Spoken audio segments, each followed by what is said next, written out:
Langgar aturan Satpol PP, Kota Ambon copot puluhan baliho caleg.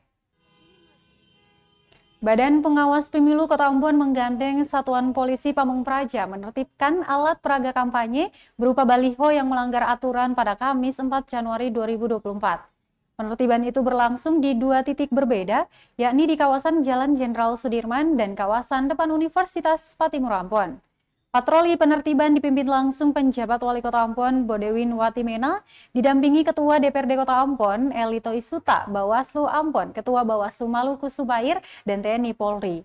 Anggota Bawaslu Kota Ambon, Retno Patiasina mengatakan, yang menjadi target penertiban ialah APK milik caleg yang dipasang di pohon ataupun tiang listrik. Reno mengaku pembersihan APK yang melanggar aturan dilakukan secara simbolik di dua titik. Namun, dilakukan juga secara serempak di seluruh wilayah di kota berjuluk Manise ini. Ditambahkan, jika di giat hari ini pihaknya belum dapat menertibkan semua APK yang melanggar aturan, maka penertiban akan kembali dilanjutkan hingga Jumat besok.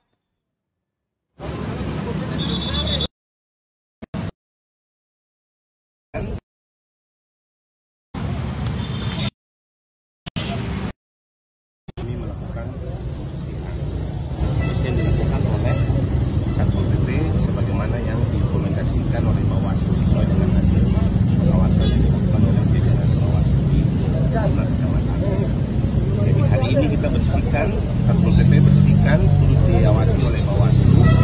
Belum bersih, kami juga akan melanjutkan bersama-sama di esok hari atau lusa sampai kami pastikan bahwa semua tempat-tempat yang dilarang dipasang APK itu